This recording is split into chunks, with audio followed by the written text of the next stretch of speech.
نحمده ونصلي على رسوله الكريم أما بعد فأعوذ بالله من الشيطان الرجيم بسم الله الرحمن الرحيم قال أما من ظلم فسوف نعذبه ثم يرد إلى ربه فيعذبه عذابا نكرا وأما من آمن وعمل صالحا فله جزاء الحسنى وسنقول له من أمرنا يسرا ثم أتبع السبب حتى إذا بلغ مطلع الشمس وجدها تطلع على قوم لم نجعل لهم من دونها سترا كذلك وقد أحطنا بما لديه خبرا۔ سورۃ الکہف کا درس چل رہا ہے۔ اسی سورت کی آیت نمبر 87 سے لے کر 91 تک تلاوت کی۔ ان آیتوں کے اندر اسی بات کا تذکرہ ہے جو گزشتہ آیتوں کے اندر گزرا کہ یہودیوں سے پوچھ کر مشرکین نے جو سوالات کیے تھے ان میں سے 2 سوالات کے جوابات اللہ رب العزت نے دے دیے۔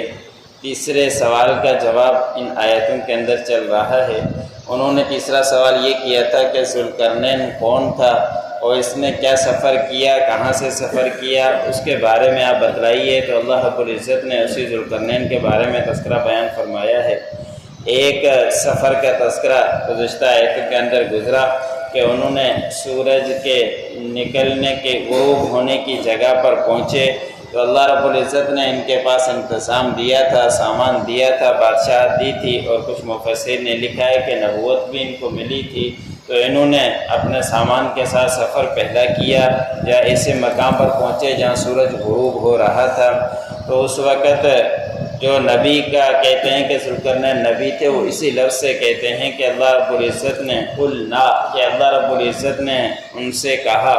کہ اے ذوالقرنین کہ یا تو اس قوم کو عذاب دے دو یا ان کو آپ ان کے ساتھ اچھائی کا انجام کر لو۔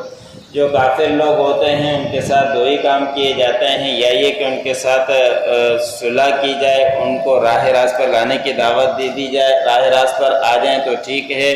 ورنہ جزیے کے طور پر ان کو رکھا جائے۔ تو ان سے ساتھ بھی یہی معاملہ ہوا کہ وہ راہ راست پر آ جائیں تو اچھی بات ہے، ورنہ جزیہ دے کر رہنا شروع کر دیں، یا اگر ایسے بھی نہیں کریں گے تو پھر ہم ان کو سزا دیں گے اور پھر وہ سخت سزا ملے گی ان کے پروردگار کی طرف سے۔ دنیا میں بھی ان کو سزا ملے گی اور آخرت میں ان کو پھر الگ سے سزا ملے گی، وہ بہت ہی زیادہ سخت ہوگی۔ پھر کہا کہ اگر ان میں سے کوئی ایمان لے کر آ جائے اور ایمان لانے کے ساتھ ساتھ نیک اعمال بھی کرتا رہے، اس کے ساتھ پھر ہم اچھائی کا معاملہ کریں گے اور پھر اللہ رب العزت بھی ان کے ساتھ اچھائی اور آسانی کا معاملہ کریں گے۔ اگر یہ اچھائی کی زندگی چاہتے ہیں تو پھر راہ راست پر آ جائیں، ایمان لے کر آ جائیں، نیک عمل کریں۔ اگر یہ برائی پر رہنے چاہتے ہیں تو پھر ان کو سخت سے سخت عذاب سزائیں دنیا کے اندر بھی دوں گا اور آخرت کے اندر اللہ رب العزت انہیں دیں گے۔ یہاں ان کا تذکرہ ایک سفر کا مکمل ہوا۔ پھر دوسرے سفر کا اللہ رب العزت نے تذکرہ بیان فرمایا کہ پھر ہم نے ان کے لیے سامان مہیا کیا یا راستہ ان کے لیے آسان کر دیا، انہوں نے راستے کی پیروی کی، ایسے مقام پر پہنچے جہاں سورج طلوع ہو رہا تھا۔ اس مقام پر وہاں پہنچ کر انہوں نے ایسی قوم کو پایا کہ ان کے پاس سوائے سورج کے اور کوئی سطر نہیں تھا، یعنی ایسے ہی جنگلی زندگی گزارا کرتے تھے، کوئی ڈھنگ کی زندگی ان کے پاس نہیں تھی، نہ جسم کے اوپر کپڑا تھا، بس وہی سورج کا کپڑا ان کے اوپر جیسے ایک طرح سے پڑتا تھا، صرف سورج کی روشنی ان کو پڑتی تھی، سطر کے طور پر وہی تھا، اور کچھ بھی ان کے پاس سطر پر نہیں تھا، نہ ان کے پاس گھر تھے، نہ کوئی کسی طرح کا کوئی انتظام تھا، نہ سردی گرمی سے بچنے کا انتظام۔ مفسرین نے لکھا ہے کہ پھر وہ جب سردی گرمی کا معاملہ ہوتا تو غاروں کے اندر جا کے چھپ جایا کرتے تھے، باقی کوئی بھی ان کے پاس انتظام نہیں تھا اور صحیح طریقے سے وہ زندگی نہیں گزارا کرتے تھے۔ مفسرین نے لکھا ہے کہ یہ سفر 12 سال ان کو لگے کہ وہاں پہنچے تھے، اور کچھ مفسرین نے لکھا ہے کہ اللہ رب العزت نے ان کے پاس نبوت بھی دی تھی اور سلطنت بھی دی تھی، تو اللہ رب العزت نے اور بھی انتظام کیا تھا، ہو سکتا ہے کہ اور بھی جلدی وہاں پہنچ گئے ہوں۔ پھر اللہ رب العزت نے فرمایا کہ جو کچھ یہ کر رہے تھے اللہ رب العزت نے ان کے تمام کاموں سے باخبر تھے۔ اللہ رب العزت کو علم تھا کہ اللہ رب العزت کے علم نے ان کو احاطہ کیا ہوا تھا کہ جس طرح کے وہ کام کر رہے تھے، کہاں کہاں جا رہے تھے، سب کچھ اللہ رب العزت کے علم میں تھا۔ قال اما من ظلم فسوف نعذبه، پھر ذوالقرنین نے کہا کہ رہے وہ لوگ جنہوں نے ظلم کیا، پس ان قریب ہم انہیں سزا دیں گے، ثم يرد الى ربه، پھر وہ لوٹائے جائیں گے اپنے پروردگار کی طرف، فيعذبه عذابا نکرا، پھر اسے اللہ رب العزت عذاب دیں گے، بہت ہی سخت عذاب۔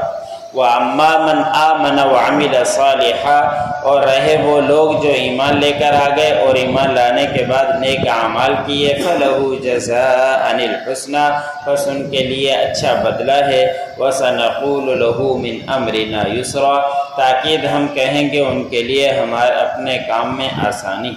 ثم اتبع سببا، پھر انہوں نے سامان سفر باندھا اور راستے کی پیروی کی، حتی اذا بلغ مطلع الشمس وجدها، یہاں تک کہ جب وہ سورج کے طلوع ہونے کی جگہ پر پہنچے وہاں پہ انہوں نے پایا، تطلع علی قوم لم نجعل لهم من دونها سترا، کہ اس نے قوم کو وہاں پایا کہ طلوع ہو رہا تھا سورج ایسی قوم پر کہ ان کے لیے نہیں بنایا تھا اس سورج کے علاوہ کوئی اور ستر۔ کذالک، اسی طرح انہوں نے سفر کیے، وقد احطنا بما لدیہ خبرا، اسی طرح ہم نے اس کے ہر خبر کا احاطہ کیا ہوا تھا۔